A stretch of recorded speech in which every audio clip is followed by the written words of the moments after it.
Elena Voss stood at the edge of the great hall, her hands trembling inside long white sleeves, as 300 wolves turned to stare at her with eyes that did not blink. The candles along the stone walls flickered as if they, too, sensed something was wrong. She had been told this night would be the happiest of her life. Instead, her heart pounded with a fear she could not explain, a fear that lived somewhere beneath her ribs and refused to be calmed. Cade Thornwood stood across from her on the raised platform, tall and unmoving, his black formal coat sharp against his broad shoulders. He was the alpha king of the Blackthorn pack, a man whose name alone could silence a room. Yet as Elena looked into his eyes, she saw no warmth there. She saw distance. She saw a man standing beside her out of duty, not desire. The ceremony had begun an hour earlier, with drums and firelight, with elders chanting old words in a language older than the forest itself. Elena had walked down the aisle alone, since she had no pack, no parents, no history that anyone in that hall could recognize.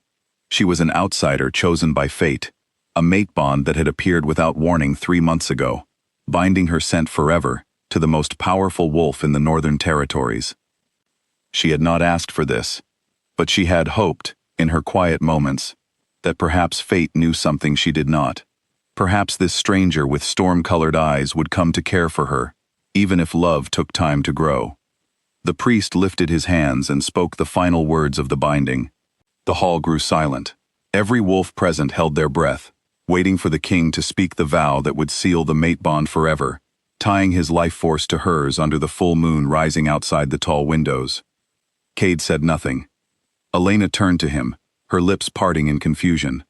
His jaw was tight, his eyes fixed on a point somewhere past her shoulder, as though he could not bear to look directly at her face. The silence stretched longer than any silence should. Somewhere in the crowd, a woman gasped. "My king," the priest said carefully. "The vow." Cade's gaze finally dropped to Elena. For one brief moment, something flickered there, something that looked almost like sorrow. Then it vanished, replaced by a coldness that made Elena's stomach twist. "I cannot do this," he said. His voice was not loud, but it carried through the silent hall like a blade cutting through still water. Every wolf heard it. Every wolf understood what it meant.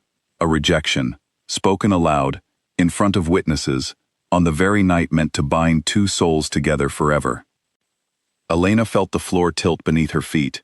She reached for the edge of the platform to steady herself, her fingers digging into the smooth stone. Somewhere behind her, she heard whispers begin, quiet at first, then rising like a wind through dry leaves. He rejected her, on their wedding night. The outsider girl. I always said this bond was cursed. Elena did not cry. She would not give them that. She lifted her chin, though her vision blurred at the edges, and she looked at Cade one final time, searching his face for some explanation, some crack in the wall he had built around himself. She found nothing. "Why?" she whispered, so quietly that only he could hear it. Cade's jaw tightened again. For a moment, she thought he might answer her. Instead, he turned, his black coat sweeping behind him, and walked off the platform without another word. The doors at the far end of the hall opened before he reached them, as though the pack itself had learned to move out of his way, and he disappeared into the night beyond, leaving Elena standing alone under the candlelight, still wearing the white dress that had been sewn for a joy that would never come. The hall erupted into noise the moment the doors closed behind him. Elders argued among themselves. Some wolves shifted uncomfortably, unsure whether to look at Elena or look away out of mercy. A young woman near the front, dressed in deep red, watched Elena with an expression that was almost satisfied, though she quickly hid it when she noticed Roran, the king's beta, glaring in her direction. Roran was the first to move. He crossed the hall in long strides, his expression a mixture of anger and disbelief, and stopped in front of Elena, bowing his head slightly out of respect that the king himself had failed to show. "Elena," he said, "I am so sorry. I do not know what came over him." Elena managed a small, brittle smile. "It is fine," she said, though her voice cracked on the final word. "I understand now. I was never meant to belong here." "That is not true," Roran said firmly. "Whatever this is, it is not about you. The king has been troubled for a long time. This is not your fault." Elena appreciated his kindness, But kindness could not undo what had just happened. 300 witnesses had seen her stand at the center of the hall and be rejected by the man fate had chosen for her. No apology, however sincere, could erase the humiliation burning through her chest like fire. "I need air," she said, and before Roran could stop her, she gathered the hem of her white dress and walked quickly toward a side door, away from the staring eyes and whispering voices, into the cool night beyond the castle walls. Outside, the moon hung heavy and full above the treetops, its light pale and indifferent to the wreckage of the evening. Elena walked without direction, her bare feet cold against the stone path, until the sounds of the hall faded behind her and she was surrounded only by the quiet of the forest edge.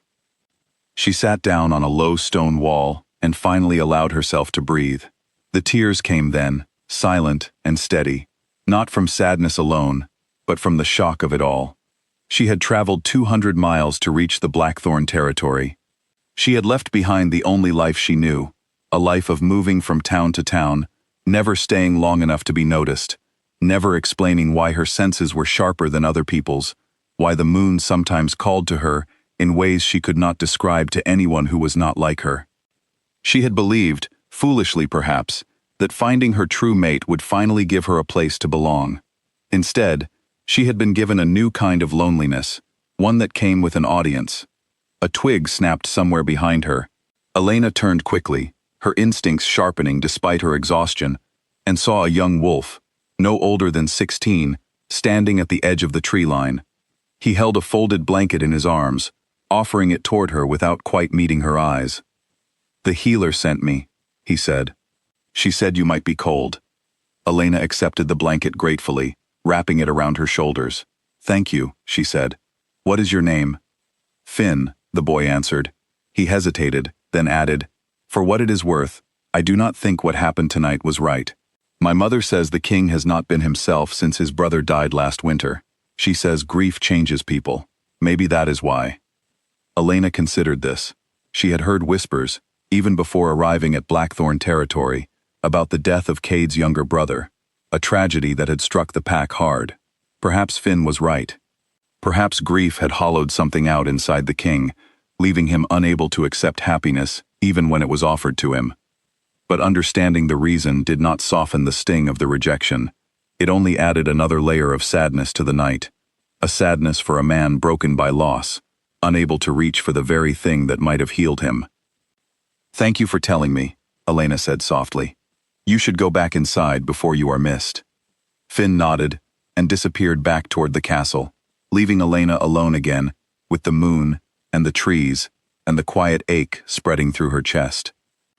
She sat there for a long time, long enough for the celebration inside to grow quiet, long enough for the last of the guests to depart and the castle windows to darken one by one. When she finally rose from the stone wall, her decision had already formed itself. Quietly, the way decisions sometimes do when a heart has been given no other choice. She would not stay in a place where she was not wanted. She would not spend her life as a shadow beside a king who could not look at her without pain in his eyes.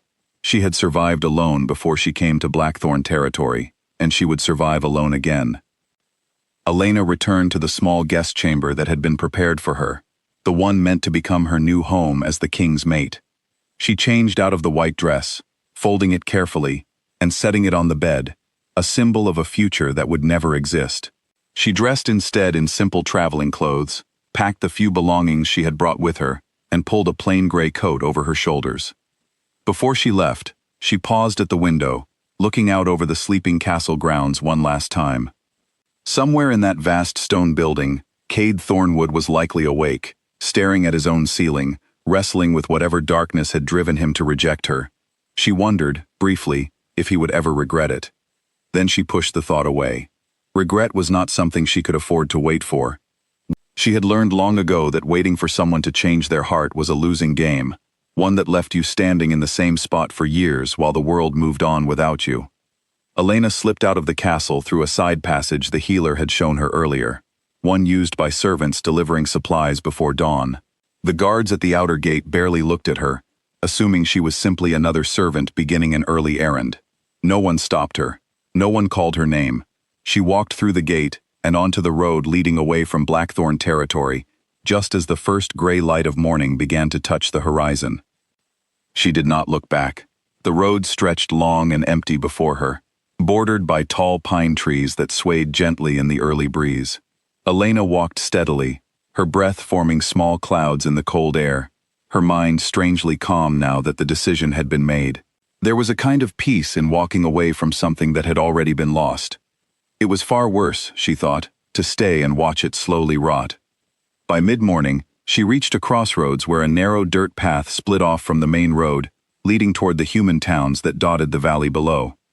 Elena paused there, considering her options. She had lived among humans before, learning to hide her nature, to walk and speak and blend in, as though she were nothing more than an ordinary woman. It was exhausting work, constantly suppressing her instincts, but it was safer than remaining anywhere near wolf territory, where word of her rejection would surely spread. She chose the path toward the human towns. As she walked, memories of the wedding kept surfacing despite her efforts to push them away. The sound of Cade's voice saying he could not do this. The silence of the hall. The way his eyes had refused to meet hers even as he destroyed her future in front of everyone she might have called family. She thought of the flicker of sorrow she had seen in his eyes just before he spoke, and she wondered again what secret pain lived behind that cold expression. Whatever it was no longer her burden to carry.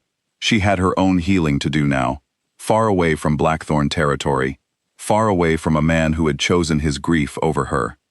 By the time the sun reached its highest point in the sky, Elena had walked nearly 10 miles. Her legs ached and her stomach growled with hunger, but she pressed on, driven by a determination that surprised even her. She would build a new life. She would find work, find a small room somewhere quiet, and slowly, carefully, learn to exist without the weight of that humiliating night pressing on her chest. She did not yet know that behind her, in the great stone castle she had left in silence, a storm was beginning to stir. Cade Thornwood had not slept that night. He sat alone in his private study, a glass of untouched wine on the desk before him, staring at the dying embers in the fireplace as the hours crawled past. He told himself, over and over, that he had done the right thing, that binding himself to a stranger, while his heart still carried the weight of his brother's death, would have been unfair to her, unfair to them both. But the excuse felt hollow, even as he repeated it to himself. Something had shifted the moment he spoke the words of rejection, something deep in his chest that felt like a rope pulled too tight and then suddenly released, leaving a strange, aching emptiness behind. He told himself it was relief. It did not feel like relief. When morning finally broke and Roran entered his study without knocking, Cade barely looked up. "She is gone," Roran said, his voice tight with restrained anger. "She left before dawn. No one saw which direction she went." Cade's hand tightened around the wineglass, though his expression remained carefully still. "Then she is gone," he said. "It is done." Roran studied him for a long moment, his eyes narrowing. "Is it?" he said quietly, and then he turned and left the study without another word, closing the door firmly behind him. Cade remained alone in the silence, staring at the fireplace, unaware that somewhere deep beneath his ribs, a bond he had tried to sever was only just beginning to make itself known, quiet and patient, like a seed waiting for rain. 3 weeks passed before Elena found any real sense of stability. She had settled in a coastal town called Bellhaven, a place she chose because it smelled of salt water and diesel, and nothing at all like pine forests or wolf territory. She rented a small room above a bakery on the corner of a quiet street, paying for it with the few coins she had saved during her travels, and the small wages she earned sweeping floors and washing dishes in the bakery kitchen below. The bakery belonged to a woman named Greta, older and sharp-tongued, but not unkind, who had taken one look at Elena's exhausted face on her first day in town and offered her a broom without asking too many questions. Elena was grateful for that. She was not ready to explain who she was or where she had come from, not to Greta, not to anyone. Each morning, Elena woke before sunrise to the smell of rising bread dough, and for a few hours each day, focused entirely on kneading flour and sliding trays into the hot oven, she managed to forget about the wedding, about the silent hall, about the man who had looked at her as though she were a stranger, and not the person fate had chosen for him. But forgetting never lasted long. At night, alone in her small room above the bakery, the memories returned with painful clarity. She would lie awake staring at the ceiling, replaying the moment Cade turned away from her, wondering what she could have done differently, though some quiet, stubborn part of her mind insisted that nothing she could have done would have changed his answer. The problem had never truly been her. It had been buried somewhere inside him, long before she ever arrived at Blackthorn territory. Despite her best efforts to remain hidden, Elena could not fully suppress her nature. Late one evening, as she walked home from the bakery through a narrow alley shortcut, she heard the frightened cry of a small dog trapped beneath a collapsed wooden crate. Without thinking, she moved faster than any ordinary woman should have been able to move, lifting the heavy crate with one hand, as though it weighed nothing at all, freeing the terrified animal, before setting it gently on the ground. A young man stood nearby, watching with wide eyes. "That crate must weigh as much as you do," he said, half laughing, half stunned. Elena froze, cursing her own carelessness. "Adrenaline," she said quickly, forcing a light laugh. "I surprised myself." The young man studied her for a moment longer than felt comfortable, but then he simply smiled and knelt down to check on the small dog, which was now happily licking his hand. "Well, thank you," he said. "This little troublemaker belongs to my neighbor." She would have been heartbroken if something happened to him. "I am glad he is safe," Elena said, already backing away, eager to disappear before more questions could form. "Wait," the man said. "I don't think I've seen you around before. I'm Marcus. I live just up the street." Elena hesitated, but there was something easy and warm in his expression, nothing like the calculating stares she had grown used to in wolf territory. "Elena," she said finally, "I work at the bakery." "Ah, that explains the flower on your sleeve," Marcus said with a grin. And despite everything, Elena found herself smiling too, a small, genuine smile that felt strange after weeks of forcing pleasant expressions for Greta's customers. They spoke for only a few minutes that evening, simple conversation about the town, about the little dog, about nothing important at all. But it was the first conversation Elena had enjoyed in a long time, the first time in weeks she had felt like an ordinary person, rather than a woman running from a shattered life. Over the following days, Marcus became a familiar presence in her new routine. He would stop by the bakery some mornings to buy bread, always lingering a little longer than necessary to chat with her, while Greta pretended not to notice with a knowing smile. He told her he worked as a fisherman, spending long days out on the water, and that he had grown up in Belhaven his entire life, never once wanting to leave. Elena admired that, a life built on staying rather than running. It was so different from everything she had known. She did not tell him about the wedding, about the pack, about the wolf blood running through her veins. She simply allowed herself, for a few precious hours each week, to be an ordinary woman named Elena, who worked in a bakery and liked the sound of the ocean at night. It was a small deception, but it felt necessary, a shield protecting the fragile peace she was slowly building for herself. Still, some nights, when the moon rose full and bright over the water, Elena felt an old, familiar pull deep in her chest, a restlessness that made her skin feel too tight, an ache that had nothing to do with Marcus or the bakery or the life she was building in Belhaven. It was the pull of her wolf nature, and beneath it, faint but persistent, something else. A thread she could not quite name, stretching taut, somewhere far to the north, toward the very territory she had fled. She told herself it meant nothing. She told herself the bond had been broken, the moment Cade rejected her aloud in front of witnesses. That was how it was supposed to work, according to everything she had ever been taught about mate bonds among wolves. Rejection severed the connection. It was supposed to fade, slowly but surely, until nothing remained. And yet the thread did not fade. If anything, on certain nights, it seemed to grow stronger, tugging at her chest with a quiet insistence that made sleep difficult and left her staring out her small window at the distant northern horizon, wondering, despite every effort not to, what Cade Thornwood was doing at that very moment. She did not yet know that far away, in his cold stone study, the Alpha King was asking himself the very same question about her. night after sleepless night, unable to explain the strange, aching hollowness that had settled into his chest since the morning he learned she had disappeared. Life in Belhaven continued at its gentle, ordinary pace. Elena learned the names of Greta's regular customers, learned which loaves sold fastest on which days, learned the particular creak of the third stair leading up to her small room. She began, cautiously, to feel something like safety settle over her days, even if her nights remained restless. One afternoon, nearly a month after her arrival, Greta handed her a slightly larger stack of coins than usual and told her, gruffly, that she had earned a raise. "You work harder than anyone I've hired in years," Greta said, not quite meeting Elena's eyes, though the words carried a warmth she rarely allowed herself to show. "Don't go getting a big head about it."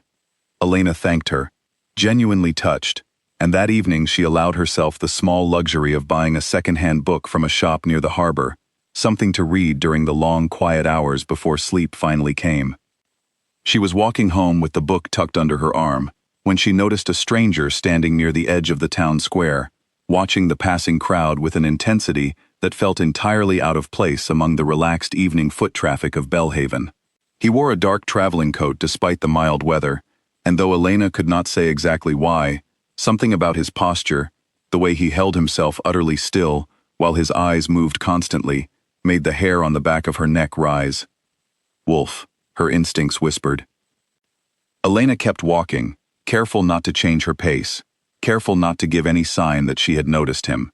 She turned down a side street well before reaching the bakery, taking a longer, roundabout path home, glancing behind her only once to confirm the stranger had not followed. He had not.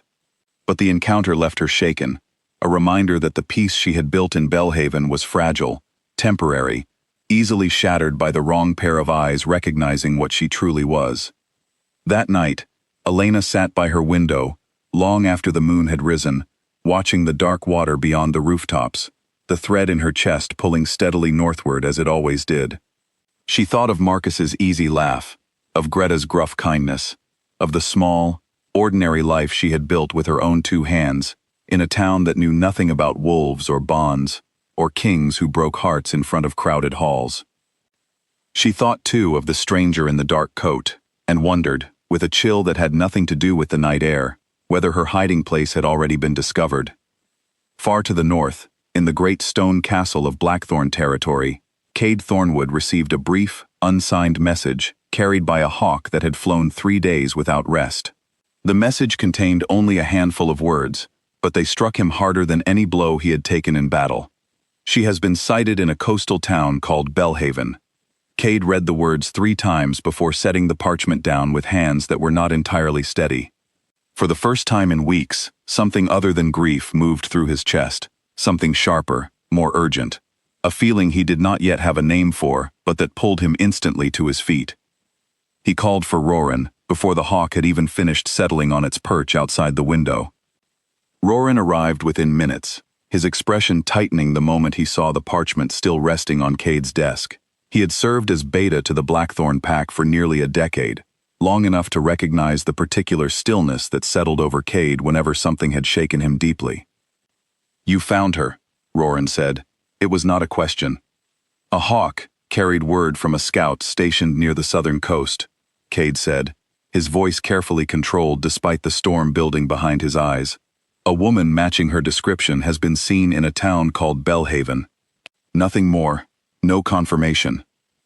Roran crossed his arms, studying his king with an expression that held equal parts hope and caution. "And what will you do with this information?" Cade did not answer immediately. He rose from his chair and walked to the tall window overlooking the pack grounds, where the morning mist still clung to the tops of the pine trees. For weeks, he had told himself that Elena's disappearance was for the best, that severing the bond had spared them both a lifetime of misery built on his broken heart and her misplaced hope. He had repeated the reasoning so often that he had almost convinced himself it was true. But the ache in his chest, the one that had grown steadily worse with each passing week, told a different story. It had started as a dull discomfort, easy enough to ignore during the busy hours of pack business. Lately, it had become something closer to a constant, gnawing hunger, a hollowness that no amount of food, sleep, or duty could fill. 2 nights ago, he had woken from a restless sleep, with his claws extended, and his vision sharpened into wolf sight, without any conscious command, a loss of control that had not happened to him since he was a young pup first learning to master his shifts. The pack healer, an elderly woman named Weasold, who had served 3 generations of Thornwood Alphas, had examined him privately after that incident. Her diagnosis had been blunt and unwelcome. "You rejected a true bond, my king," she had said, her voice free of the deference most wolves showed him. "The body does not easily forgive such a thing. If the bond remains severed for too long, you will lose more than sleep. You risk losing control of your wolf entirely, and eventually, your very life force may begin to fade." Cade had dismissed her warning at the time, too consumed by grief and pride to accept that his own choices might be slowly destroying him from the inside.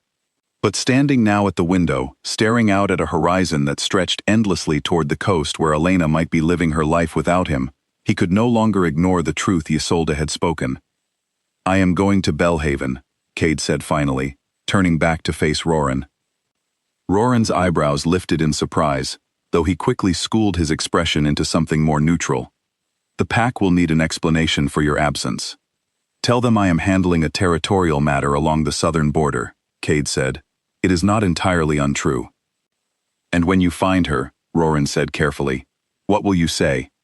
"An apology will not undo what happened in that hall, Cade. She stood before the entire pack, and was rejected by the one wolf, who was supposed to cherish her above all others.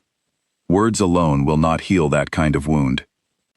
Cade's jaw tightened, but he did not argue. Roran was right, and he knew it. Still, doing nothing was no longer an option, not when the bond's pull had grown strong enough to disturb his sleep, sharpen his temper, and threaten the careful control he had spent his entire life building as Alpha King. "I do not expect her forgiveness," Cade said quietly. "I only need to see her. I need to know she is safe, and I need to understand why I could not say the words that night, even though every instinct in my body was screaming at me to claim her." Roran studied him for a long moment before nodding slowly. "Then, I will prepare the horses. You should leave before nightfall. And Cade," he added, his tone softening slightly, "whatever happened that night, whatever grief still lives in you over your brother, do not let it steal this chance from you a second time." Cade said nothing, but the weight of Roran's words settled heavily in his chest as he turned back to the window, watching the pine trees sway in the morning wind, his mind already racing 3 days ahead to a coastal town he had never seen, where a woman who carried half of his soul was building a life that did not include him. The journey south took Cade and a small, trusted escort nearly 4 days of hard riding. He pushed the horses harder than was wise, driven by an urgency that made rest feel impossible, stopping only when the animals themselves could go no further. Each mile brought the strange pulling sensation in his chest into sharper focus, as though some invisible thread were reeling him steadily toward its source. He thought, during the long hours on horseback, about his brother Callum, whose death the previous winter had left a wound in Cade that had never properly healed. Callum had been the warmer of the 2 brothers, quick to laugh, generous with his time, beloved by every wolf in the pack in a way that Cade, burdened by the weight of leadership since childhood, had never quite managed to be. When Callum died defending the northern border from a rival pack's incursion, something in Cade had gone quiet and cold, a protective numbness that had settled over his heart and refused to lift. He had believed, standing at the altar beside Elena on their wedding night, that he was protecting her from a man who had nothing left to give. He told himself that accepting the bond while his heart remained frozen with grief would be a cruelty disguised as devotion, that she deserved a mate capable of loving her fully, not a hollow shell of a king still mourning his brother. But grief, he was beginning to understand, was not an excuse for cowardice. He had used his pain as a shield, and in doing so, he had wounded the one person fate had chosen specifically to help him heal. By the time Cade and his escort crested the final hill overlooking Belhaven, the sun was beginning to set over the water, painting the small coastal town in shades of gold and rose. Fishing boats bobbed gently in the harbor, and the scent of salt and wood smoke drifted up from the rooftops below. Somewhere down there, if the scout's report was accurate, Elena was living an ordinary life, unaware that the man who had shattered her heart was now standing on the hillside above her town, his own heart pounding with a mixture of hope and dread he had not felt since he was a young boy. "We should make camp outside the town limits," Roran suggested, drawing his horse alongside Cade's. "Riding in at dusk with an armed escort will draw attention we do not need. Better to enter quietly tomorrow, alone, and search without alarming the townsfolk." Cade nodded reluctantly, though every instinct urged him to ride straight down into the town immediately, to follow the pull in his chest until it led him directly to her door. He forced himself to be patient, reminding himself that Elena deserved a careful, respectful approach, not a reckless intrusion that might frighten her further after everything he had already put her through. That night, as his escort set up camp among the trees at the edge of the hillside, Cade sat alone at the fire's edge, staring down at the twinkling lights of Belhaven below. The pull in his chest had grown almost unbearably strong now that he was so close, a constant, insistent hum beneath his ribs that made sitting still feel like an act of tremendous willpower. He wondered what she looked like now, after weeks of building a new life without him. He wondered if she had found happiness, if she had met someone who treated her with the warmth and care he had failed to offer on their wedding night. The thought sent an unfamiliar sharp pain through his chest, something dangerously close to jealousy, though he had no right to feel such a thing after what he had done. Roran settled beside him at the fire, offering a small measure of quiet company, without pressing for conversation. After a long silence, he finally spoke. "You know," Roran said, "the pack has been watching you closely these past weeks. Not out of judgment, but out of concern. You are not the same Wolf you were before the wedding. Whatever this bond is doing to you, it is real, and it is not something you can simply will away through duty or discipline." "I know," Cade admitted quietly. "I think I have known since the moment I spoke those words in the hall. I felt something break inside me, and it has not stopped aching since." "Then tomorrow," Roran said, "you find her, and you tell her exactly that. No excuses, no hiding behind grief or duty, just the truth." Cade nodded slowly, watching the last of the firelight flicker against the darkening sky, while far below in the quiet coastal town, Elena Voss lay awake in her small room above the bakery, staring at the ceiling, feeling the pull in her own chest grow stranger and stronger with each passing hour, though she could not yet explain why. Neither of them slept much that night, and neither of them yet understood that in a matter of hours, their two searching hearts would very nearly cross paths, only to be pulled apart again by a misunderstanding neither could have predicted. Morning arrived in Belhaven with a soft gray mist rolling in from the water, wrapping the rooftops and narrow streets in a hush that made the whole town feel like it was holding its breath. Elena rose before dawn, as she always did, splashing cold water on her face and pulling her hair back before heading downstairs to help Greta open the bakery for the day. She had not slept well. The strange pulling sensation in her chest had kept her awake long into the night, stronger than she had ever felt it before, as though something vital were drawing closer with every passing hour. She told herself it was simply exhaustion, the natural result of weeks of restless nights, but some quiet, stubborn instinct deep inside her refused to accept that explanation. Greta noticed the shadows beneath her eyes the moment she stepped into the kitchen. "You look like you haven't slept in days," the older woman said, sliding a cup of hot tea across the counter without waiting to be asked. "Sit, drink that before you start on the ovens." Elena obeyed gratefully, wrapping her hands around the warm cup. "I'm fine," she said, "just a restless night." Greta studied her for a long moment, her sharp eyes missing nothing, though she did not press further. In the weeks Elena had worked for her, Greta had learned that the quiet young woman carried secrets she was not yet ready to share, and Greta, having lived through enough hardship of her own, respected that boundary without needing an explanation. The morning passed in its usual rhythm, the bakery filling with the comforting smell of fresh bread as customers came and went, exchanging pleasant greetings and small pieces of town gossip. Elena moved through her tasks on instinct, her mind only half present, distracted by the strange, insistent pull in her chest that seemed to grow stronger with each passing hour, rather than fading as the day wore on. By mid-morning, Marcus appeared at the counter, his usual easy grin in place, though it faltered slightly when he got a closer look at her tired face. "Rough night?" he asked, leaning against the counter while Greta wrapped his usual loaf of bread. "Something like that," Elena admitted, managing a small smile despite the exhaustion pulling at her. "I'm sure it will pass." "Well, if you need company tonight, a few of us are gathering at the harbor for a bonfire," Marcus offered. "Nothing fancy, just good company and terrible singing. Might help take your mind off whatever's keeping you up." Elena hesitated. Under different circumstances, she might have accepted gladly. But the pull in her chest had grown so distracting that she found it difficult to imagine sitting comfortably among a crowd of laughing strangers, pretending everything was normal, when something inside her felt increasingly, inexplicably wrong. "Maybe another night," she said gently. "I think I just need some rest."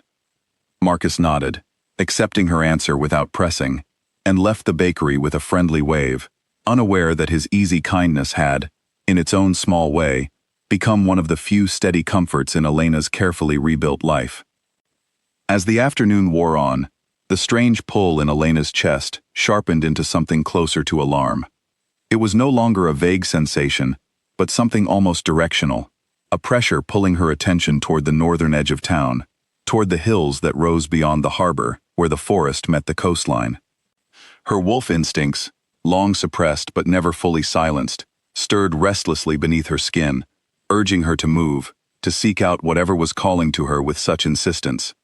She fought the urge for as long as she could, focusing instead on kneading dough and wiping down counters, but by the time Greta closed the bakery for the evening, Elena could no longer ignore the pull. She told Greta she needed some fresh air and slipped out into the misty evening streets, following the sensation almost against her own will, walking north through the winding lanes of Belhaven, toward the edge of town, where the buildings gave way to open fields and, beyond them, the dark line of the forest. She did not know, as she walked, that a small group of riders had entered the town from the opposite direction that very afternoon, their leader dismounting near the harbor to begin a careful, quiet search among the fishing boats and market stalls, his sharp eyes scanning every face in the crowd, his heart pounding with a hope he barely dared to acknowledge. Cade had chosen to enter Belhaven alone, leaving Roran and the rest of his escort camped discreetly outside the town limits. He moved through the streets in plain traveling clothes, doing his best to appear as nothing more than an ordinary visitor, though the intensity in his gaze drew more than a few curious glances from passing townsfolk. He searched the harbor first, reasoning that a woman new to town might have found work near the docks or the fish market, but hours passed without any sign of her. Frustration began to gnaw at him as the afternoon light shifted toward evening, the pull in his chest growing stronger and more disorienting with each passing hour, making it difficult to think clearly or search methodically. By the time dusk settled over Belhaven, Cade found himself standing near a small bakery on a quiet side street, drawn there by a scent that made his breath catch in his throat. Bread and cinnamon, yes, but beneath it, faint and unmistakable, something achingly familiar. Her scent. He pushed open the bakery door, his heart hammering, only to find the shop dark and empty, the closed sign hanging in the window. A woman was inside sweeping the floor, older, sharp-eyed, who looked up in mild surprise at his sudden entrance. "We're closed," she said, though her gaze lingered on him a moment longer than necessary, as though something about his appearance struck her as familiar. "I apologize," Cade said quickly.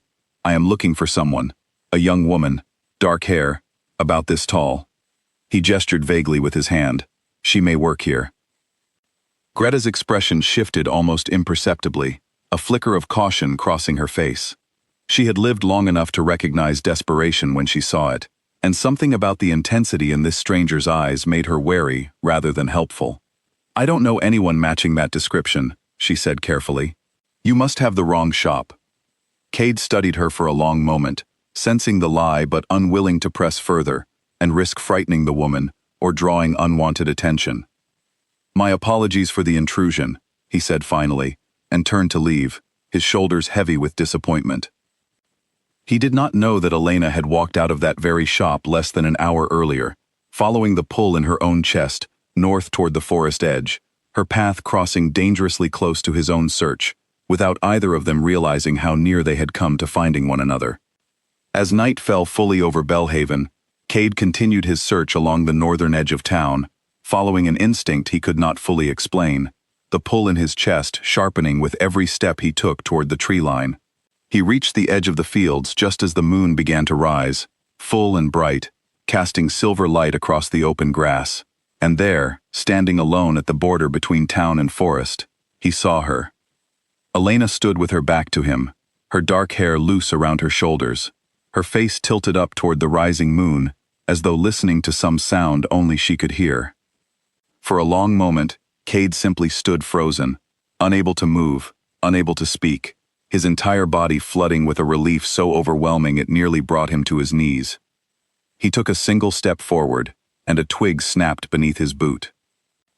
Elena spun around instantly, her wolf instincts flaring to full alertness, and for one breathless second, their eyes met across the moonlit field. Cade saw the shock register on her face, saw recognition flicker behind her wide eyes, followed almost immediately by something far more painful. Fear. "Elena," he said, his voice rough with emotion, taking another step toward her.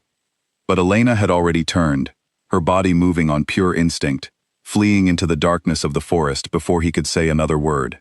Cade called her name once more, desperation cracking through his usually controlled voice, and gave chase.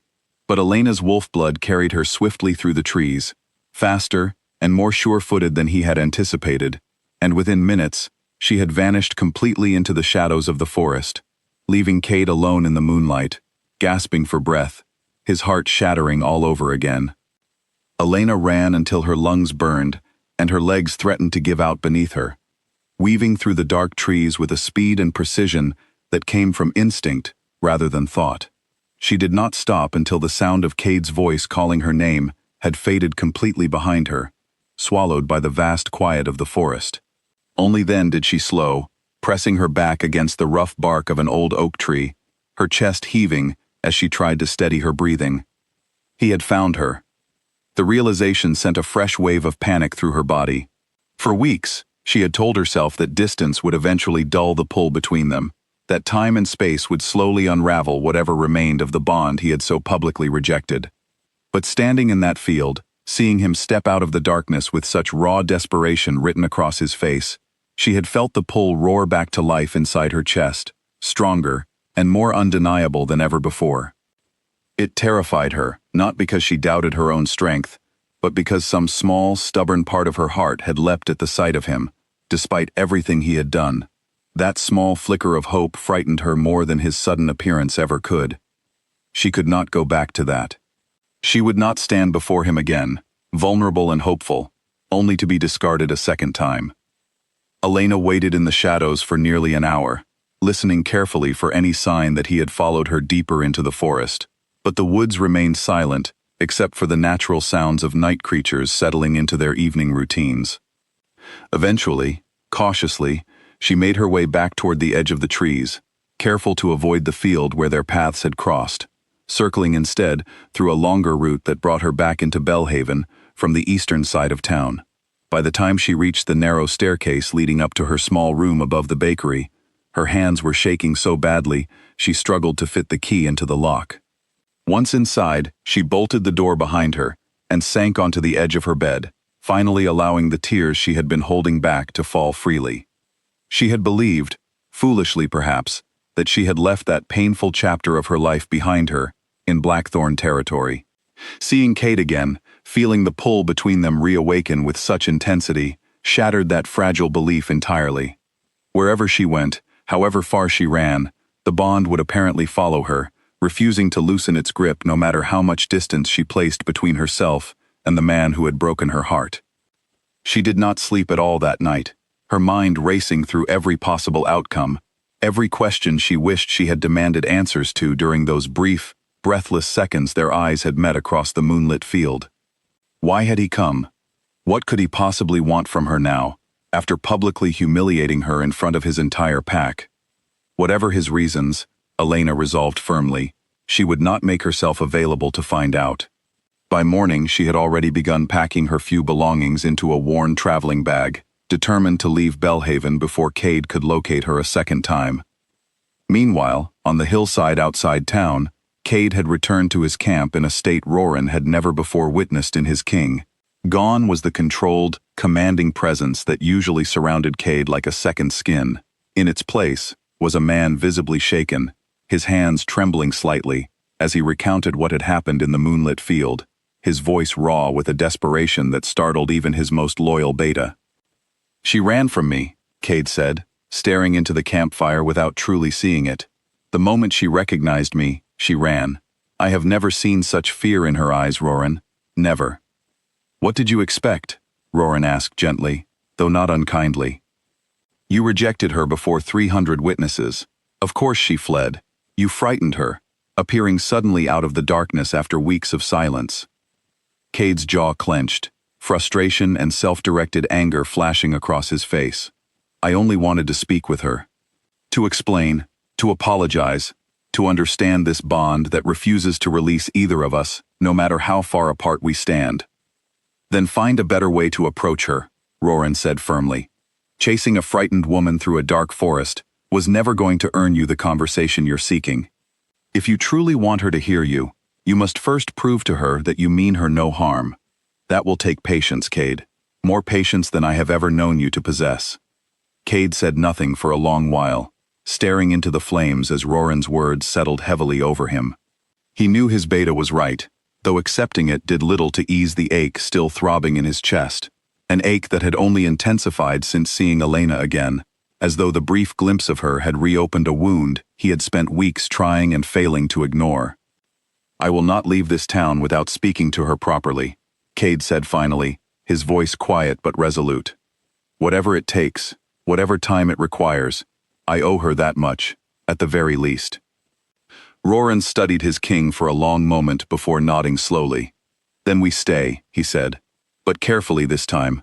No more chasing through dark fields. We find a way to approach her that does not send her running in the opposite direction." The following morning, as gray light crept over the rooftops of Belhaven, Elena finished packing her belongings and made her way downstairs to say a difficult goodbye to Greta, who had come to feel less like an employer and more like a gruff, protective friend during the weeks Elena had worked in her bakery. Greta listened quietly as Elena explained, in vague and careful terms, that personal matters required her to leave town sooner than expected. She did not ask too many probing questions, though her sharp eyes studied Elena's tired, tense expression with obvious concern. "That man who came looking for you yesterday," Greta said eventually, watching Elena's reaction carefully. "The one with the desperate eyes. This has something to do with him, doesn't it?" Elena's breath caught, but she did not deny it. "It's complicated," she admitted quietly. "I would rather not go into the details." Greta nodded slowly, accepting the deflection without pushing further, though she reached out and gently squeezed Elena's hand, an unexpected gesture of warmth from a woman who rarely showed such open affection. "Whatever you're running from," Greta said, "or whoever, you deserve peace, girl. I hope you find it, wherever you end up." Elena's throat tightened with emotion, unexpected tears pricking at her eyes. In the short time she had spent in Belhaven, Greta's gruff kindness had become one of the small, steady comforts holding her fractured world together. Leaving felt like losing yet another piece of the fragile life she had worked so hard to build. "Thank you," Elena whispered, "for everything. You gave me a place to stand when I had nowhere else to go." Greta waved off the sentiment with a gruff clearing of her throat, clearly uncomfortable with open displays of emotion, though her eyes remained suspiciously bright.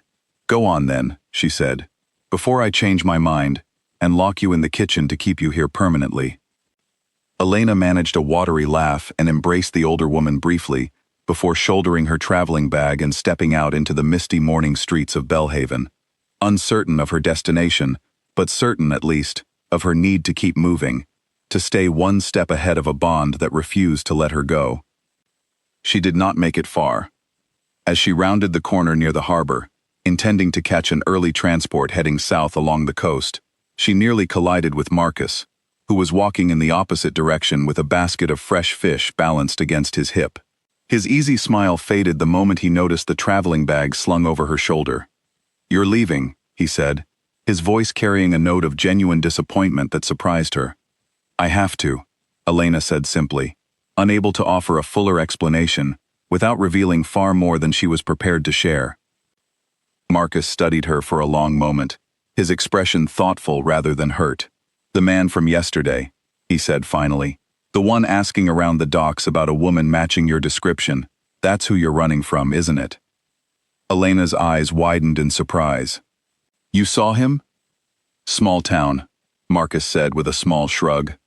"Word travels fast when a stranger starts asking questions about our newest baker's assistant."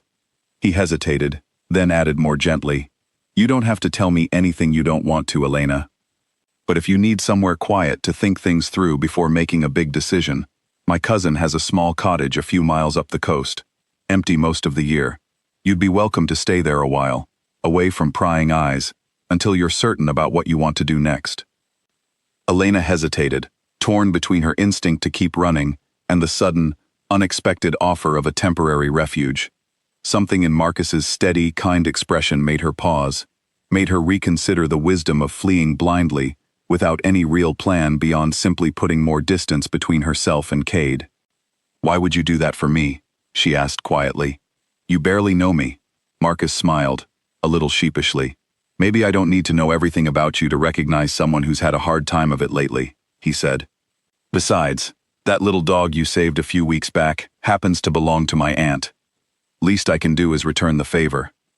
Elena felt a fresh wave of emotion rise in her throat, gratitude mixed with the lingering ache of everything else weighing on her heart. After a long moment of consideration, she nodded slowly. "All right," she said, "just for a little while, until I decide what to do next." Marcus's smile widened, relief evident in his expression. "Good," he said. "Come on then. I'll show you the way before my fish spoils in this basket." As they walked together toward the northern edge of town, neither of them noticed the figure watching quietly from a distance, tucked into the shadows near the harbor's edge, his sharp eyes tracking Elena's every movement with an intensity that bordered on desperation. Cade had seen her leave the bakery with her traveling bag, had watched her nearly collide with the friendly fisherman, had observed the easy familiarity between them, with a jealousy he had no right to feel but could not entirely suppress.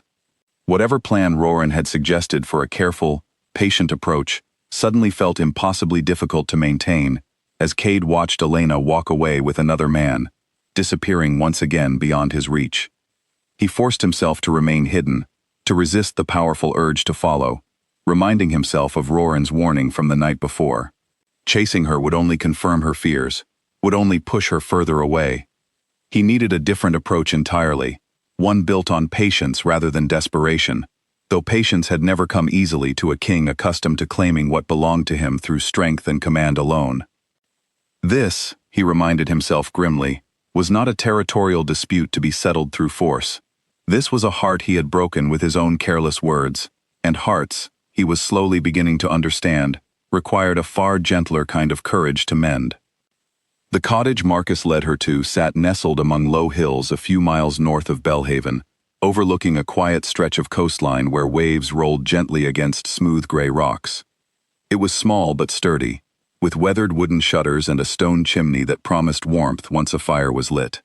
Elena stood at the threshold for a long moment, taking in the peaceful isolation of the place, feeling something in her chest loosen slightly, for the first time since seeing Cade in that moonlit field. "It's not much," Marcus said, setting his fish basket down near the door. "But it's quiet, and nobody comes up this way unless they mean to visit my cousin specifically. You should be safe here while you figure things out." "It's perfect," Elena said honestly. "Thank you, Marcus. I mean that." He smiled, that same easy warmth that had made her trust him from their very first meeting weeks earlier. "I'll bring by some supplies later this week. In the meantime, there's a well out back, and enough firewood stacked in the shed to last you a good while." He hesitated at the door, glancing back at her with a more serious expression than she was used to seeing on his usually cheerful face. "Elena, whatever's going on with that man from yesterday, you don't have to face it alone. I know we haven't known each other long, but you've got people in your corner now, even if it doesn't always feel that way." Elena felt her throat tighten with unexpected emotion. "I appreciate that more than you know," she said quietly. After Marcus left, promising to check on her within a few days, Elena spent the remainder of the afternoon settling into the small cottage, sweeping away dust, lighting a fire in the stone hearth, and arranging her few belongings in the modest bedroom overlooking the sea. For the first time in weeks, the pull in her chest felt slightly quieter, muted perhaps by the distance she had placed between herself and the town where Cade had nearly found her.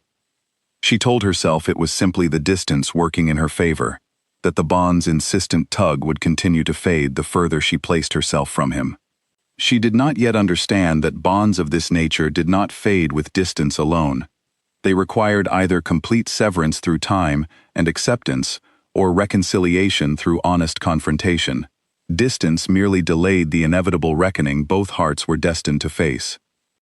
As evening settled over the coastline, painting the sky in soft shades of orange and violet, Elena sat on the small porch of the cottage, watching the waves roll steadily against the rocks below. The isolation, which had felt like safety only hours earlier, now settled over her with a different weight, a quiet loneliness that made the ache in her chest feel sharper rather than softer. She thought of Cade standing in that field, the raw desperation in his voice as he called her name, the flicker of something achingly familiar in his eyes that she had refused to examine too closely as she fled into the trees. Despite everything, despite the humiliation of that wedding night, some traitorous part of her heart could not fully silence the question that had haunted her since witnessing his unexpected pursuit. Why had he come looking for her at all? If he truly wanted nothing to do with her, if the rejection had been as final and complete as his cold silence in that great hall suggested, why would he travel days from his own territory? Why would he search through an unfamiliar coastal town with such evident desperation? Why would his voice crack with such raw emotion when he called her name across that moonlit field? She did not have answers to these questions, and she was not entirely certain she wanted them. Answers required conversation, and conversation required trust, and trust was something Cade Thornwood had shattered the moment he stood beside her at their wedding altar and chose silence over the vow that would have bound them together forever. And yet, Elena pressed her palm against her chest, feeling the strange, steady pull that had never fully quieted since the night of the wedding, and wondered, with a mixture of frustration and reluctant curiosity, what exactly this bond was trying to tell her, and whether ignoring it forever was truly the wisest path forward.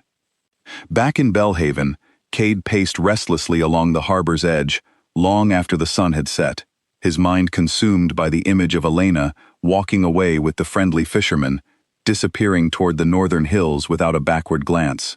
Roran found him there sometime near midnight, still staring out at the dark water, his expression unreadable in the moonlight. "You did not follow her," Roran observed, settling beside him at the railing. "I promised myself I would not," Cade said quietly, though every instinct in my body screamed at me to do exactly that. "Good," Roran said firmly. "That restraint took more strength than any battle you have fought, my king. Continue showing that same restraint, and perhaps she will eventually be willing to hear what you have to say." Cade exhaled slowly, running a hand through his hair in obvious frustration. "How long, Roran? How long am I meant to wait, not knowing where she is, not knowing if she is safe, while this bond slowly tears me apart from the inside?" "For as long as it takes," Roran said simply. "You cannot rush trust, Cade. You broke it in a single moment of cowardice. Rebuilding it will require far more patience than breaking it ever did." The word cowardice struck Cade harder than he expected, though he did not argue against it. He had spent weeks telling himself that his rejection of Elena had been an act of protection, a mercy spared for a woman who deserved a mate capable of loving her fully. Standing now at the edge of a harbor in a town far from his own territory, having witnessed the genuine fear in her eyes when she recognized him in that field, he could no longer maintain the comfortable fiction that his choice had been anything other than exactly what Roran called it: cowardice, dressed up in the language of grief and duty. "I need to find a way to reach her," Cade said finally, without frightening her further. "Some way to prove that my intentions are not what she fears them to be." Roran considered this for a long moment before speaking. "The bakery owner," he said, "the sharp-eyed woman who claimed not to know anyone matching Elena's description. She was lying, Cade. I could see it in her face when you described her. If Elena trusts anyone in this town, it is likely that woman. Perhaps a gentler approach, through her, might succeed where chasing Elena through dark fields has clearly failed. Cade turned this idea over carefully, recognizing the wisdom in it despite his own impatience. "You think she would help me?" "I think," Roran said, "that if you approach her honestly, without demands or desperation, explaining the truth of what happened and what you hope to achieve now, she may be willing to serve as a bridge between you and Elena, rather than a wall keeping you apart. But it will require humility on your part, Cade, something I know does not come naturally to you." Despite the weight pressing on his chest, Cade managed a small, tired smile at his beta's blunt honesty. "When has humility ever come easily to any alpha?" he said. "But you are right. I will speak with her tomorrow, honestly and without demands, and hope that it is enough to open a door that has been closed to me since the night of the wedding." The following morning, Cade returned to the small bakery on the quiet side street, this time dressed more simply, his posture deliberately less commanding than his usual bearing as Alpha King. He found Greta alone in the shop, arranging fresh loaves along the front counter, her sharp eyes narrowing with recognition the moment he stepped through the door. "You again?" she said, not unkindly, though caution remained evident in her voice. "I already told you, I don't know the woman you're looking for." "I know you were not being entirely truthful with me," Cade said gently, holding up his hands in a gesture meant to convey he intended no threat. "And I do not blame you for protecting her. From what I witnessed yesterday, she clearly trusts you, and that trust speaks well of your character." Greta studied him carefully, her expression softening only slightly. "What do you want with her?" she asked bluntly.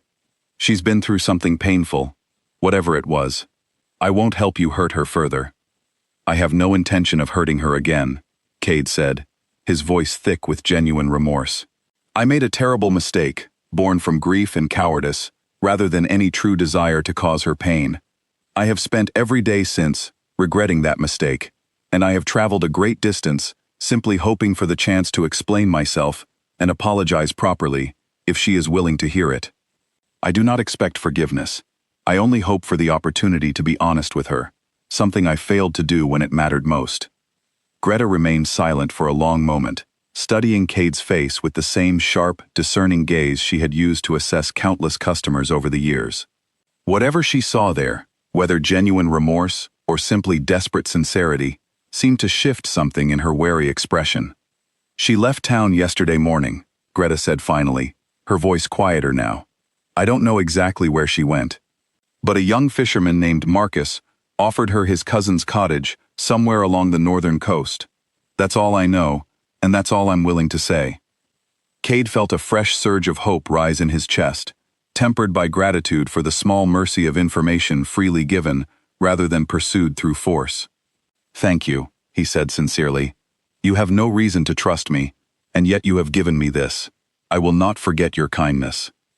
Greta waved off his gratitude with a gruff shrug, though her eyes remained thoughtful. "Just don't make me regret it," she said. "That girl deserves better than more heartbreak." Cade nodded solemnly, understanding the weight of the warning, and left the bakery with a renewed sense of purpose, already planning how best to approach the northern coastline without repeating the mistakes of his previous encounter, hoping that this time, patience and honesty might succeed where desperation alone had failed. 3 days passed at the small cottage, and Elena settled into a quiet, careful routine, gathering firewood in the mornings, walking along the rocky shoreline in the afternoons, and spending her evenings curled beside the fire with the second-hand book she had purchased back in Belhaven. The isolation offered her a strange kind of peace, though the persistent pull in her chest never fully quieted, a constant reminder that whatever bond connected her to Cade remained stubbornly intact despite everything that had happened between them. Marcus visited on the 3rd day, as promised, bringing a basket of supplies and news from town that he shared while helping her stack firewood near the shed. "The stranger from the harbor is still around," he mentioned casually, though his eyes watched her reaction carefully, asking careful questions now instead of desperate ones. "Word is he spoke with Greta a couple days back." Elena's hands stilled on the piece of firewood she was holding. "What did she tell him?" Marcus shrugged apologetically. "I don't know exactly. Greta doesn't share much, even with me, but she seemed thoughtful afterward, not upset like before. If I had to guess, She probably told him something, though I doubt she'd betray your trust carelessly. Elena set the firewood down slowly, her mind racing through the implications. If Greta had shared any information about the cottage, it was only a matter of time before Cade found her again. The thought sent a complicated tangle of emotions through her chest. Fear, certainly, but also, uncomfortably, something that felt almost like anticipation, an emotion she quickly pushed aside as foolish and dangerous. "Are you all right?" Marcus asked, noticing her distracted expression. "I don't know," Elena admitted honestly. "Part of me wants to disappear so completely that he never finds me again, but another part of me—" She trailed off, unable to fully articulate the confusing pull of curiosity and lingering hurt tangled together in her chest. "Wants answers," Marcus finished gently, when she failed to complete her own sentence. Elena nodded slowly, grateful for his understanding, without needing further explanation. "I keep asking myself why he came searching for me at all," she said quietly.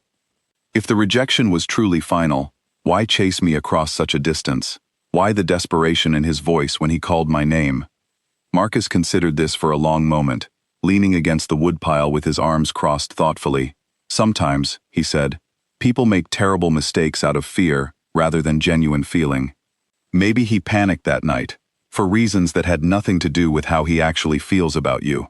That wouldn't excuse what he did, but it might explain why he's willing to travel so far to fix it." Elena turned this possibility over in her mind, unwilling to fully accept it, but unable to entirely dismiss it either. "Even if that's true," she said finally, "trust isn't something that repairs itself simply because someone regrets their mistake. I stood in front of his entire pack and was humiliated beyond anything I have ever experienced. That kind of wound doesn't heal with a simple apology." "No," Marcus agreed. "But maybe it deserves the chance to be addressed properly, rather than avoided entirely. That's your decision to make, though, not mine. Whatever you choose, I'll support you either way." Elena appreciated his steady, unwavering kindness more than she could easily express.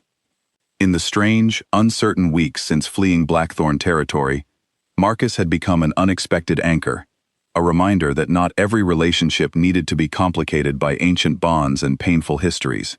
His friendship asked nothing of her beyond honesty, and that simplicity felt like a gift she had not realized she needed so desperately.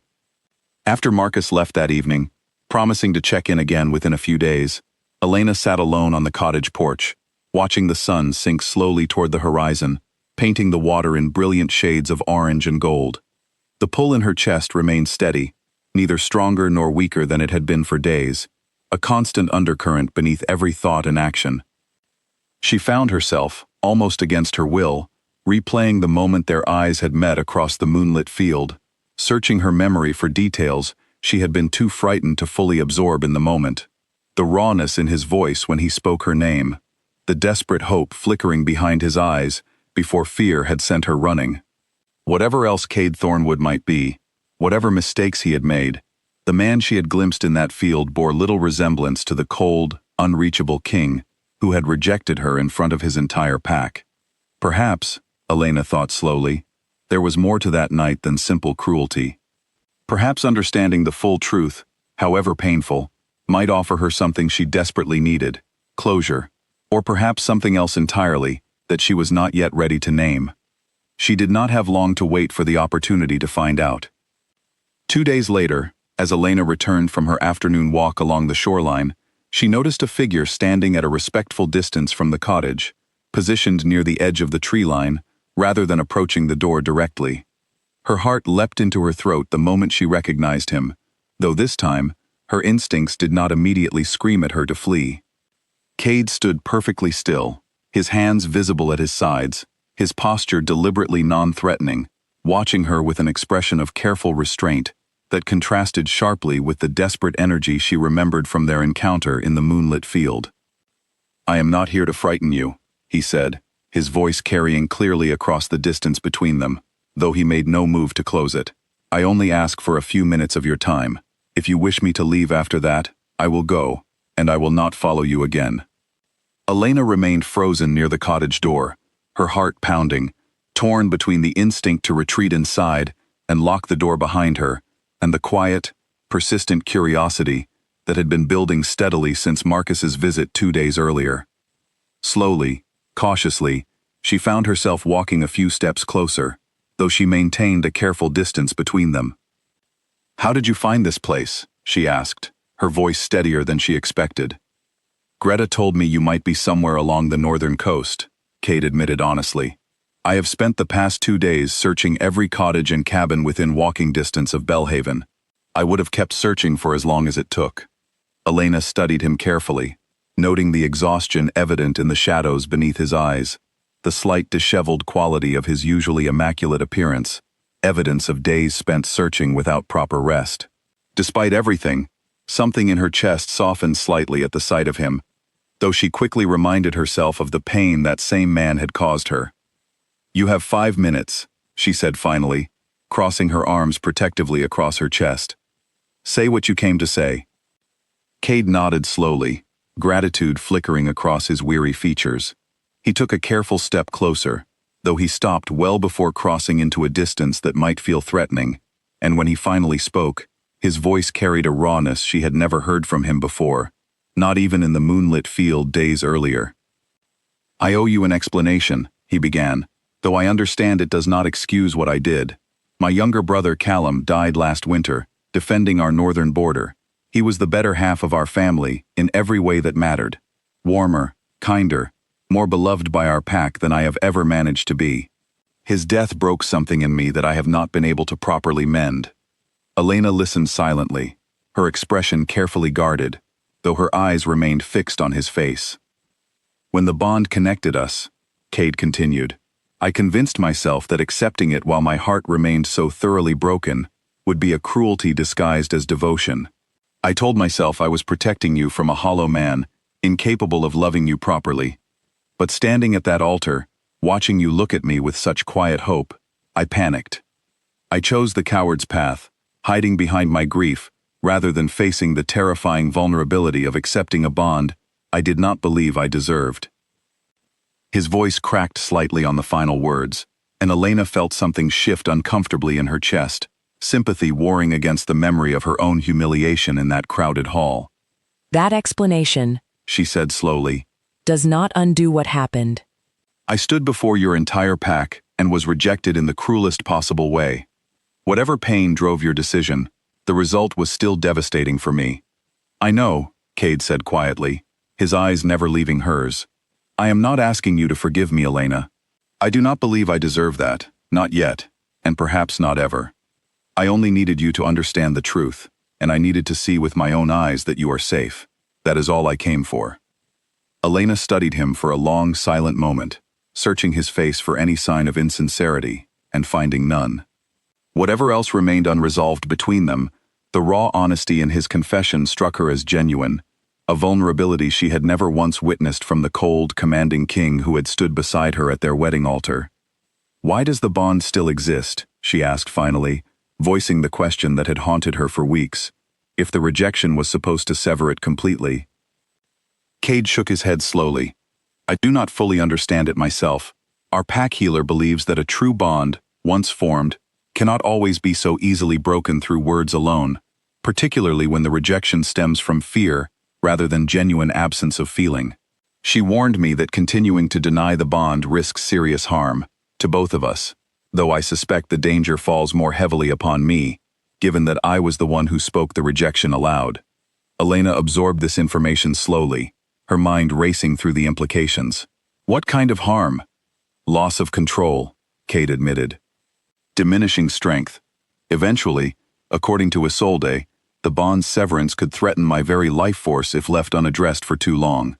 He paused, then added quietly, "I tell you this, not to pressure you into any decision, but because you deserve to understand the full truth of what we are both facing, whatever choice you ultimately make." The weight of his words settled heavily over the quiet clearing between them, the sound of distant waves the only noise breaking the tense silence that followed. Elena stood in silence for a long moment, the weight of everything Cade had revealed settling heavily over her thoughts. The wind off the water tugged gently at her hair, and somewhere behind her, she could hear the faint crackle of the fire she had left burning in the cottage hearth. Part of her wanted to turn and walk away, to close the door on this entire painful chapter and continue building the quiet, separate life she had started in Belhaven. Another part of her, the part that had never fully silenced the pull in her chest, wanted answers to questions she had not yet found the courage to ask. "I need time," she said finally, her voice steady despite the storm of emotions churning beneath the surface. "You cannot simply appear after weeks of silence, explain your grief, and expect everything to be resolved in a single conversation." "I do not expect that," Cade said quietly. "I only hope you will allow me the chance to earn back even a small measure of your trust, however long that takes." Elena studied him carefully, noting the sincerity in his exhausted eyes, the careful restraint in his posture that spoke of genuine effort, rather than the commanding confidence she remembered from their wedding night. Something had clearly changed in him during the weeks since she had fled Blackthorn territory, though whether that change ran deep enough to matter remained an open question she was not yet ready to answer. "You should return to Belhaven," she said finally. "I need to think, without you standing here waiting for my answer." Cade nodded slowly, accepting her request without argument, though the disappointment in his expression was evident, despite his efforts to hide it. "I will be staying in town for as long as it takes," he said. "Whether that means days or weeks, I am not returning to Blackthorn territory without at least attempting to make things right between us, if you are willing to allow it." He turned to leave, taking a few slow steps back toward the tree line, before pausing and looking back at her one final time. "For what it is worth," he said quietly, "seeing you safe, seeing that you have built something for yourself here, despite everything I put you through, it means more to me than I can properly express. Whatever you decide, Elena, I am glad you are alive and well." With that, he disappeared into the trees, leaving Elena standing alone in the fading afternoon light, her mind a tangled mess of conflicting emotions she could not easily untangle. She returned to the cottage and sat by the fire for hours that evening, staring into the flickering flames without truly seeing them, replaying every word of their conversation over and over in her mind. The explanation about his brother's death offered a context she had not previously understood, a grief so consuming it had apparently driven him to sabotage his own happiness rather than risk vulnerability, while his heart remained so thoroughly broken. She understood grief. She had experienced her own losses over the years, the quiet, lonely losses of a life spent moving from town to town, never truly belonging anywhere, always hiding some essential part of herself from the people around her. But understanding grief did not automatically excuse the cruelty of what he had done, the public humiliation that had shattered her hope in front of an entire pack of strangers. And yet, the rawness in his voice when he spoke of his brother, the genuine anguish in his eyes when he admitted to choosing cowardice over vulnerability, these things had felt real in a way that was difficult to dismiss entirely.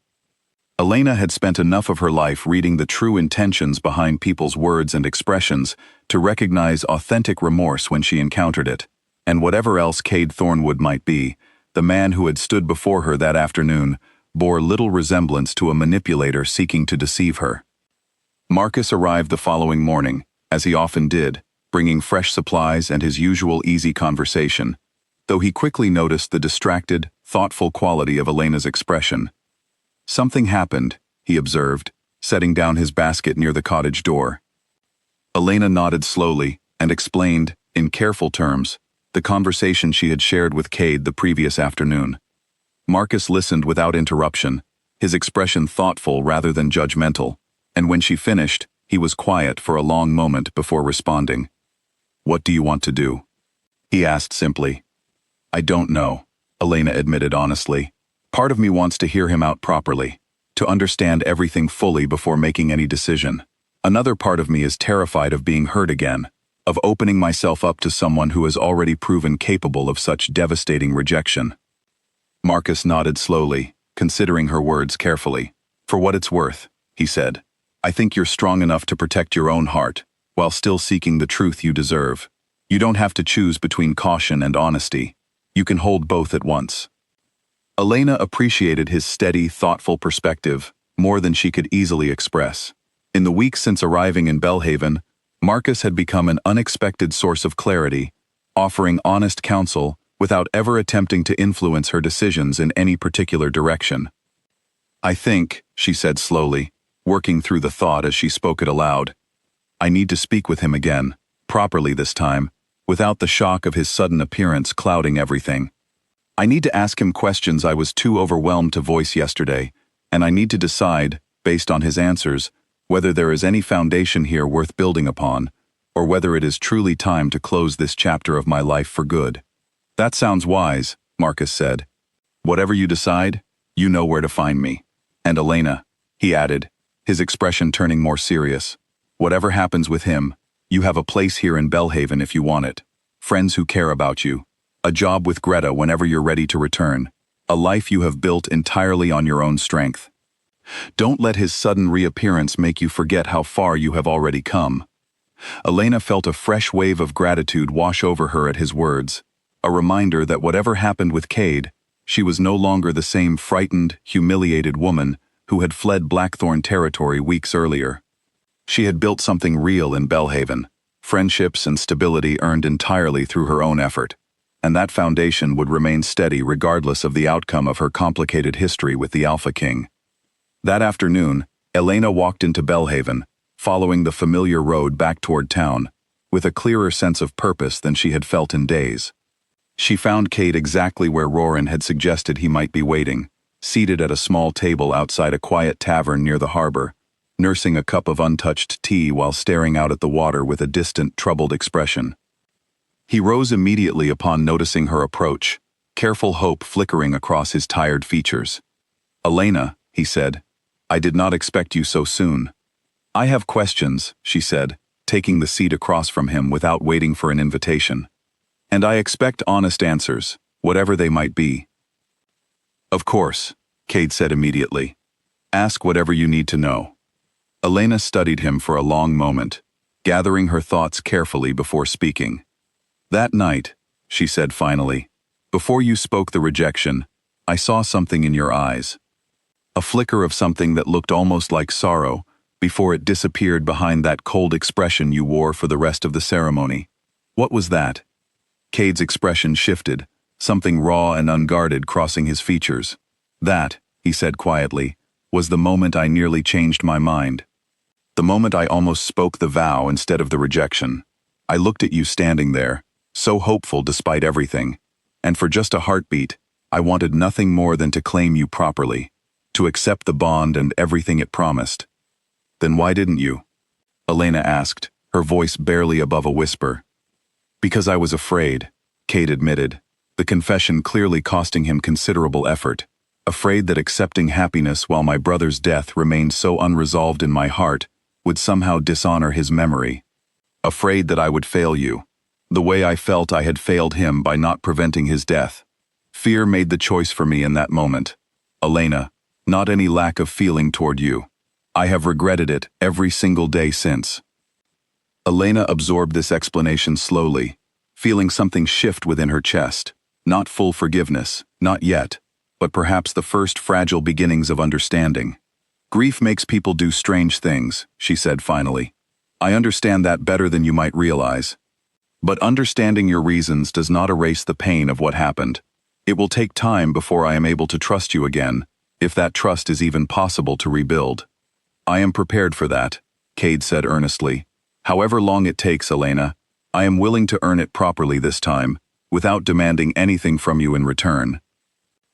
Elena nodded slowly, and for the first time since fleeing Blackthorn territory, she allowed herself to consider, cautiously, the possibility of a future that included honest conversations with this man, rather than permanent distance and unanswered questions. Over the following 2 weeks, Cade remained in Belhaven, keeping his promise not to pressure Elena while patiently proving, through small and consistent actions, that his remorse ran deeper than simple words spoken in a moment of desperation. He rented a modest room above the harbor tavern, rather than making any demands about her joining him, and he found quiet ways to remain present in her life, without ever crossing the careful boundaries she had established. He helped repair a leaking roof at the bakery when a storm damaged several shingles, working alongside Greta's nephew without complaint, despite his royal status, an act of humility that surprised Elena when she heard about it from a gossiping customer. He spoke with Roran often, and through Roran, Elena learned more about the pack she had so briefly been part of. about the healer Isolde's ongoing concern for Cade's weakening condition, about the political pressures building among certain pack elders who whispered that their king's prolonged absence and strange behavior suggested weakness that rival packs might soon exploit. Elena found herself, gradually and cautiously, spending more time in conversation with Cade during that period, though always in public settings, always with clear boundaries firmly in place. They walked along the harbor some evenings, discussing everything from her years of moving between human towns to his own childhood memories of growing up alongside his brother Callum, memories filled with warmth, despite the sorrow that now colored them. She learned that Cade had never truly been given space to grieve properly, that pack expectations demanded strength and stoicism from an alpha king regardless of personal loss, that he had buried his sorrow so deeply beneath duty and responsibility that it had eventually curdled into the fear-driven cowardice that led to their wedding night disaster. Understanding this did not erase her hurt, but it did soften something within her, allowing genuine sympathy to take root alongside her lingering caution. One evening, as they sat together on a bench overlooking the darkening harbor, Cade turned to her with an expression more vulnerable than she had ever witnessed from him. "Isolde sent word yesterday," he said quietly. "The pack elders are growing restless with my continued absence. Rumors have begun spreading that Blackthorn territory is vulnerable, that our king has abandoned his duties for personal matters unrelated to pack business." Elena felt a flicker of concern despite herself. "Is that dangerous?"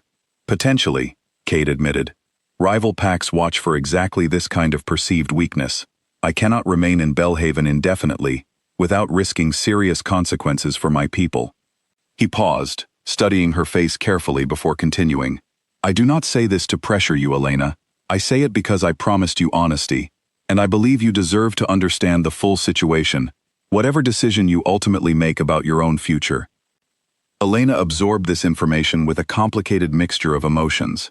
Part of her recognized the unfairness of being asked, even indirectly, to make a life-altering decision under the pressure of political circumstances beyond her control.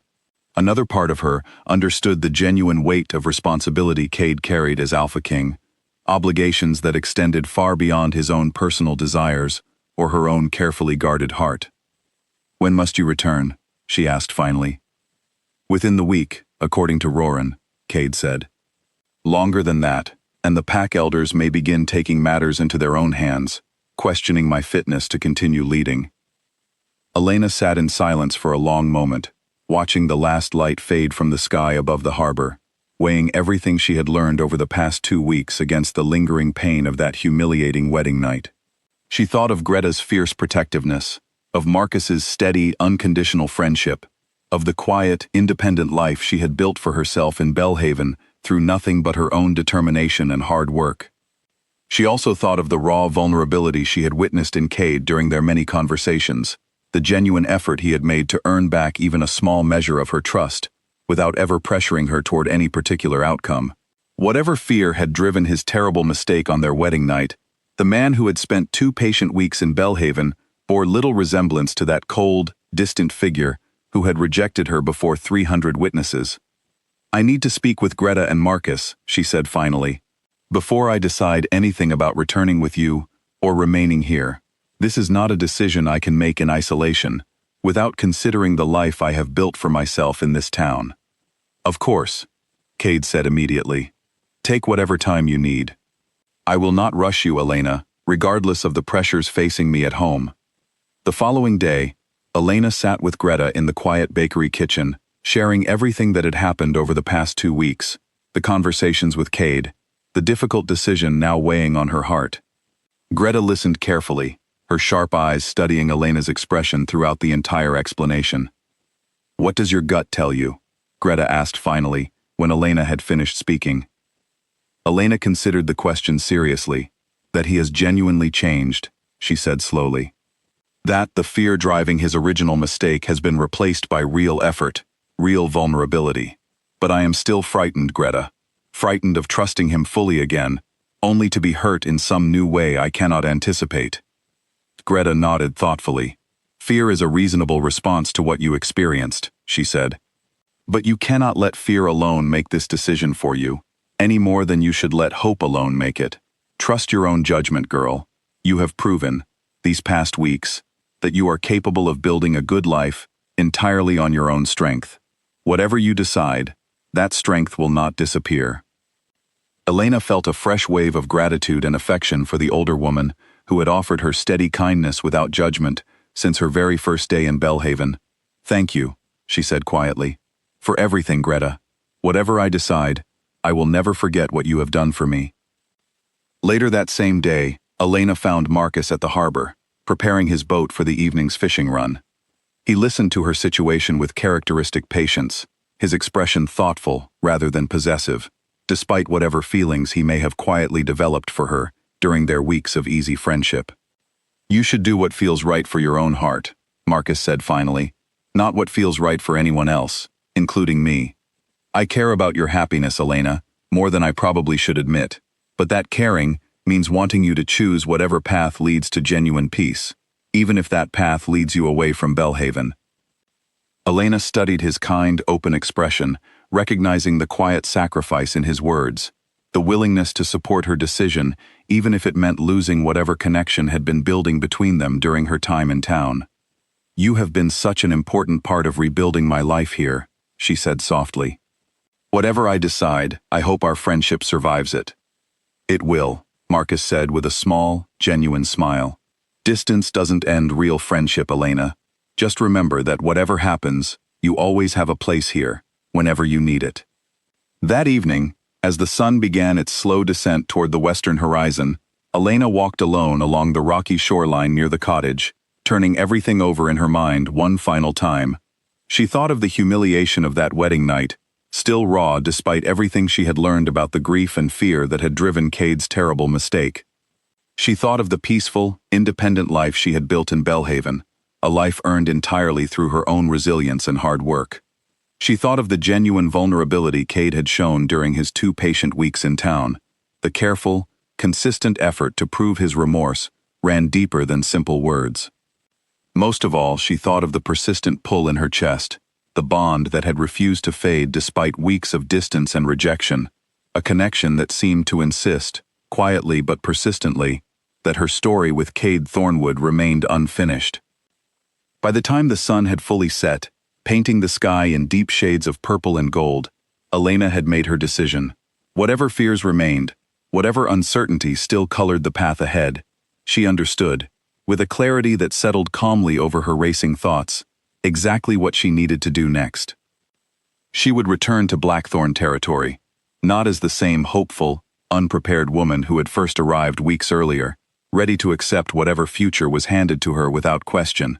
She would return as herself, strong and independent, ready to build a genuine partnership with Cade, only if he proved willing to meet her as an equal, with honesty and respect, rather than the distant, dutiful arrangement their wedding night had promised to become. Whatever happened next, she would face it on her own terms, carrying with her the strength she had discovered entirely on her own during her weeks in Belhaven. Elena told Cade of her decision the following morning, meeting him at the harbor as the fishing boats prepared for their daily departure.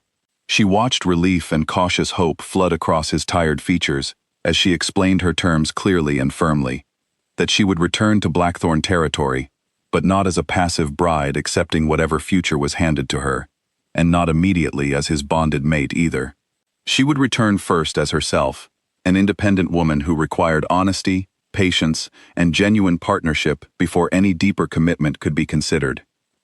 "I accept those terms completely," Cade said without hesitation. "Whatever time and space you require, Elena, I will provide it. I only ask for the chance to prove myself worthy of your trust, properly this time." The journey back to Blackthorn territory took 4 days, and Elena spent much of it in quiet reflection, watching the landscape shift gradually from coastal towns to the familiar pine forests of Wolf territory. Cade remained respectful throughout the journey, maintaining careful distance while ensuring her comfort at every stop. And by the time they finally crested the hill overlooking the great stone castle, Elena felt a cautious sense of readiness, rather than the anxious dread that had colored her original arrival months earlier. Their return did not go unnoticed. Word spread quickly through the pack that the rejected mate had returned alongside their king, and by the time they reached the castle gates, a small crowd had already gathered, curious and uncertain about what this unexpected reunion might mean for their territory's future. Among the gathered wolves stood a woman Elena did not recognize, dressed in deep red, watching the reunion with an expression that flickered briefly, with something sharp and calculating, before smoothing into practiced neutrality. Elena noticed the look but said nothing, filing the observation away, as Roran stepped forward to formally welcome them both back to the castle grounds. The following weeks proved far from simple. Pack elders, unsettled by weeks of uncertainty regarding their king's leadership, questioned Elena's return with open skepticism, some openly doubting whether the bond could truly be salvaged after such a public and devastating rejection. Cade addressed these concerns directly, calling a formal gathering of the Pack Council where he spoke honestly about his brother's death, about the fear and grief that had driven his terrible mistake, and about his genuine commitment to earning Elena's trust properly this time, regardless of how long that process required. His honesty, though risky, ultimately strengthened, rather than weakened his position, among most of the pack, who respected the vulnerability few alphas were willing to display. Not everyone was convinced, however.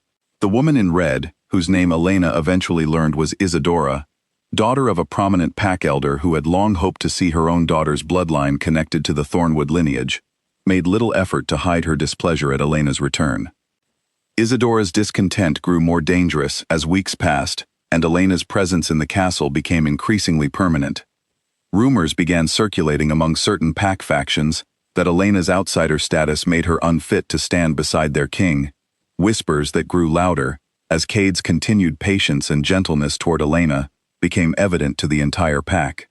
Isadora, it became clear through Roran's careful investigation, had been quietly stoking these doubts among sympathetic elders, hoping to create enough instability that Cade might reconsider the bond entirely. Elena, for her part, remained largely unbothered by the political scheming, focusing instead on the slow, careful work of rebuilding trust with Cade through countless honest conversations, shared meals, and quiet walks through the castle grounds where they gradually learned each other's true character beyond the formal roles fate had originally assigned them.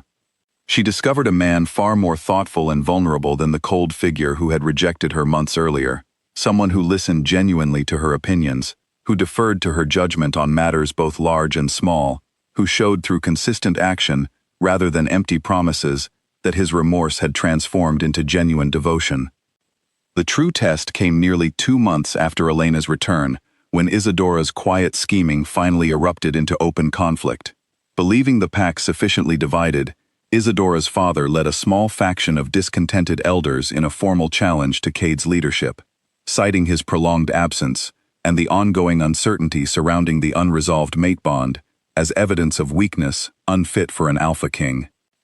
The challenge, delivered during a tense gathering in the Great Hall, demanded that Cade either fully claim Elena as his bonded mate before the entire pack, proving the strength of his leadership and resolve, or step aside entirely in favor of new leadership better suited to guiding Blackthorn territory through uncertain times.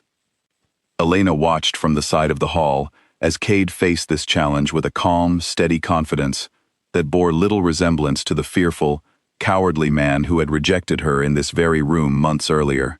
He addressed the assembled elders directly, acknowledging his past mistake honestly without excuse or deflection, and then turned to look at Elena with an expression of such open, vulnerable hope that her breath caught in her throat.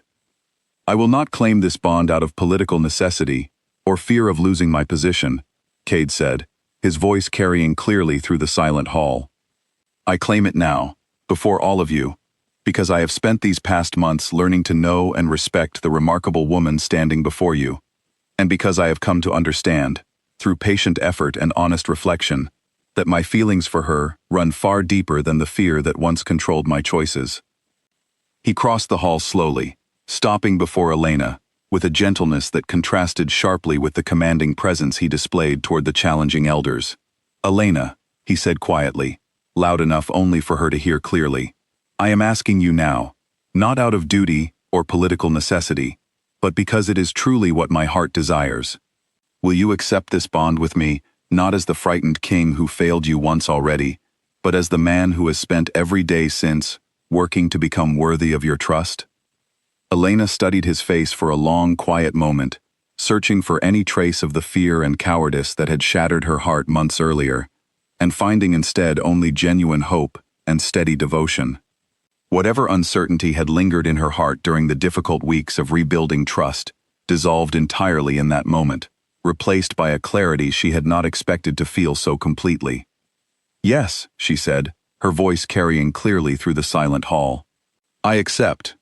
The bonding ceremony that followed bore little resemblance to the disaster of their original wedding night. This time, when the priest spoke the final words of the binding, Cade did not hesitate. His voice rang clear and steady through the great hall, and as the ancient words settled into place, Elena felt the persistent pull in her chest finally resolve into something warm and complete, a bond no longer strained by fear or rejection, but fully embraced by two hearts that had each traveled a difficult road to reach this moment. The pack erupted into genuine celebration, elders and warriors alike setting aside their earlier doubts in the face of such evident, hard-won devotion.